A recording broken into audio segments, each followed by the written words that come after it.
बड़ों का एहतराम एक महज़ब माशरे की अहम निशानी है।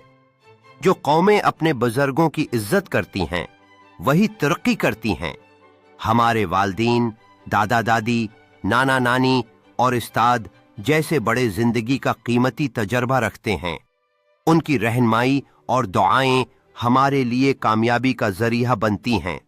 इस्लाम में बड़ों के एहतराम पर बहुत जोर दिया गया है।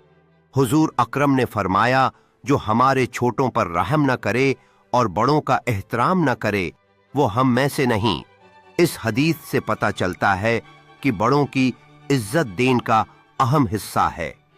बड़ों से अदब से बात करना, उनके कामों में मदद देना, उनकी बात गौर से सुनना और उनके तजर्बात से सीखना हमारा फर्ज है। हमें कभी भी उनके साथ बदतमीजी या गुस्ताखी नहीं करनी चाहिए। जो बच्चे बचपन से बड़ों का अदब करते हैं वो जिंदगी में इज्जत पाते हैं।